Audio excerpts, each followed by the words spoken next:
So please welcome to the stage Judy Butterfly Farlow. How is everybody? Doing good? What a wonderful, wonderful, wonderful day outside today. And if I can, I'd take you back in time a little bit. In May, if I was back in my hometown at the age of 13, my Uncle Sard Pruitt, would be saying, "It's time to put out the crab pots." Now, for those of you who don't know, I was raised on the eastern shore of Virginia, that little peninsula, Delmarva Peninsula, that cuts out over the side of Delaware, Maryland, and Virginia. That's where I was raised. And the main source of business was working on the water. Most everybody worked on the water. You went crabbing or fishing or oystering. And my Uncle Sard Pruitt was the captain of the best crab boat in all of the Bay area, Chesapeake Bay. And when I was 13, I got to work on the boat with him. Now, I want y'all to know I was really excited about it because girls didn't get to do that, okay? Girls stayed home and cooked and sewed, which I thought was all just boring as the world. I did not want to do that. I wanted to be one of the boys. And now, Uncle Sard, this was a time before commercial fishing came in, before the dredgers came. And while the water was still beautiful and sweet and unpolluted, my Uncle Sard had the crab boat. And his son Larry usually worked with him. But in July of that year when I was 13, Larry had appendicitis. Yay! And I got to work on the crab boat. Now, I said I was really excited because girls didn't get to do that. Girls did the other girly stuff, and I wanted to do the boy stuff. And my Uncle Sard figured I was up to the challenge because I beat up every boy in Chestnut, Essex to prove that I could. And I didn't get seasick, and I could outswim the fish. So he asked me, did I want to help him on the boat while Larry was recuperating? And I answered, of course, yes. And early that morning in the Chestnut, Essex Harbor, before the sun came up, I went to the boat. The boat at one time had been beautiful, bright white and dark forest green, but now in the mists of the morning, it looked nothing but gray, just different shades of gray, because there had been years of rubber boots walking over the decks and swabbing down the sides, cleaning up. All the paint had just about been worn off, but it looked beautiful to me. I got there, and my Uncle Sard, he got me on the boat, and he got behind the wheelhouse and got ready to start the boat. He handed me a big chunk of cake that my Aunt Mamie had made and told me I was welcome to some of it. And then he also gave me a big thermos. It had been red at one time, but it was kind of, rusted out on the outside. It had strong, hot coffee in it. I figured out later the reason why he gave me the piece of cake was to see whether I was going to get sick or not. But I didn't. I showed him. So out we went. If you've never had that experience, it is one of the most beautiful things, heading out in a boat, out towards where the sun is rising.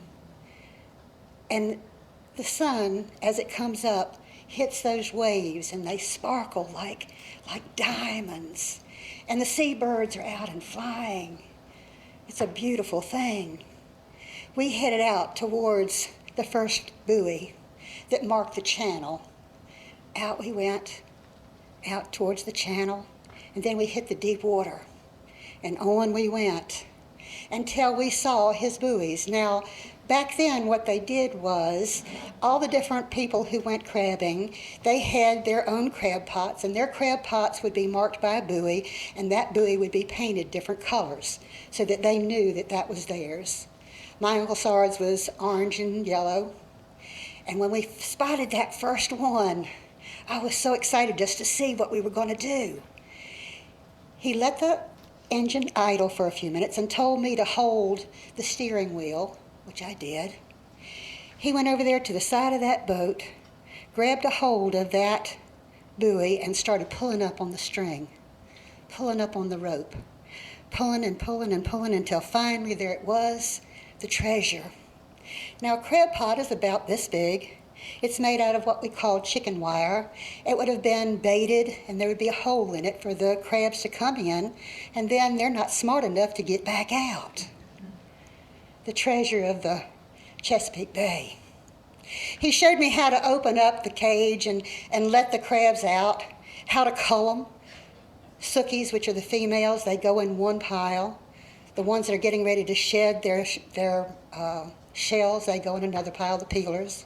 Jimmies go in another pile. And ones that are too small, my Uncle Sard threw back. And on we went to the next one, and to the next one, and to the next one. That was the first day. The second day, I'm out there again. First thing in the morning, heading out. But this time, he let me drive the boat. He let me pull up on the crab pots. It was hard work. Pull up those crab pots, get the crabs out. And then you had to get fresh bait, put the fresh bait in, and drop them back overboard. One day in particular, I looked, and down there where the crab pot was white. Just a white kind of a film looking. And I asked my Uncle Sard, what is that down there anyway? I'd never seen anything like it before. And he said, it's jellyfish and sting nettles. If anybody's ever had a sting nettle, well, they've got an official name, but I don't know what they're actually called. But if you've ever gotten one on you, you know they burn like heck. And I was amazed to see my Uncle Sard. Now, I will say this. He'd been out there in the sun long enough, his skin looked like leather. His arms were brown leather. He still had those blue twinkly eyes, though, when he smiled. This time he smiled at me and said, look. He reached down there, grabbed a hold of that rope and started pulling it up, and then started wiping off of his arms those jellyfish and sting nettles. And I was absolutely amazed at what he could do. I was proud to be with my Uncle Sard Pruitt because, you see, now, Waterman said that he was one of the best crab potters in the whole area. They said he could think like a crab. When nobody else found him, he did. We always came home with a full boat. When we came back in, we didn't go to the dock in Chesnessex. We went down a little further to Accomack, where the buyers were. And on our way, as we would get close to Accomack, the other folks would yell out at the boat, hey, how's it going today over there? Did you get anything good? Get anything good? How's the jimmies running? Find a good spot? My Uncle Sard was a good crabman, and I was becoming one too. Every day, there we would go, back out again, doing the same thing, following the same routine, pulling up those crab pots. And Uncle Sard, he'd entertain me, telling me about what life was like for him as a child and how he had learned to do crabbing and all that kind of thing. And one morning we came out, and the sky looked a little different. Now, back in those days, people paid attention to what they called the signs, the weather signs. And that one that goes, red in the morning, sailors take warning, red at night, sailors delight. Paid attention to it, and that particular morning was red in the morning. Not too bad. And Uncle Sard had a little bit of a concerned look on his face, but it wasn't bad, just a little bit of a concern. And off we went. We had been about half of the way of our lines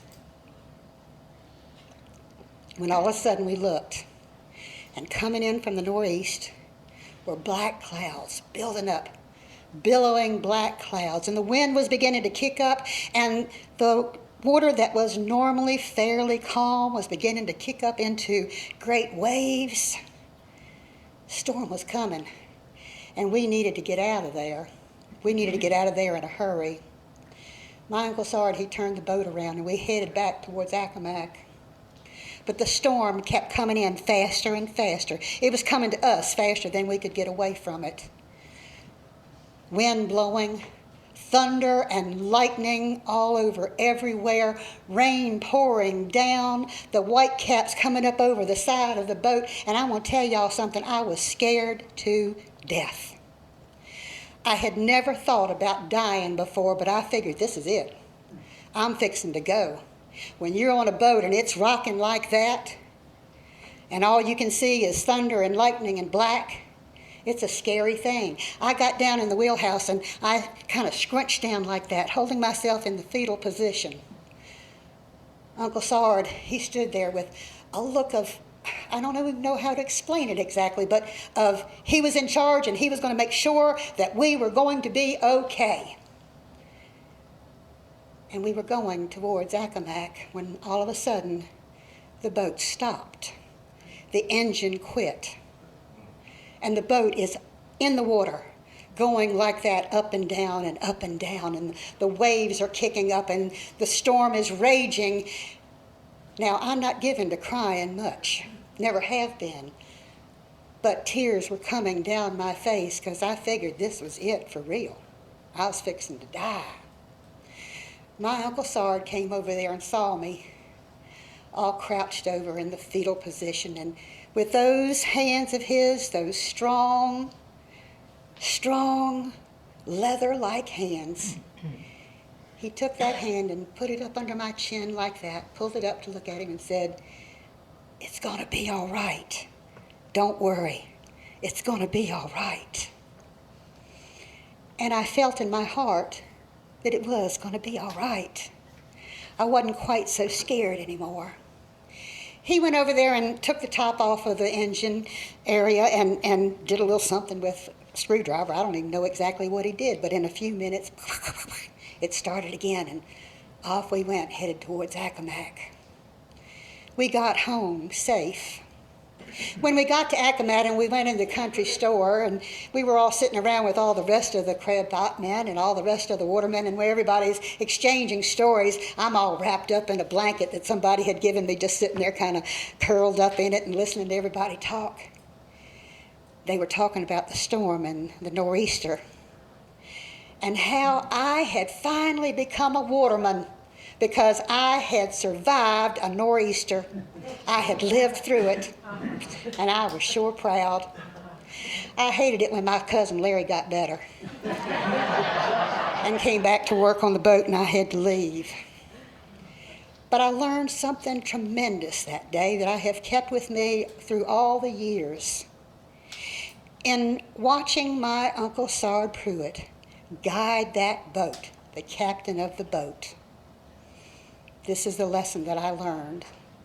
No matter how bad things seem to be, no matter how rough the waters are in your world, trust the captain. The captain is in charge, and everything's going to be all right. That's the end of that story.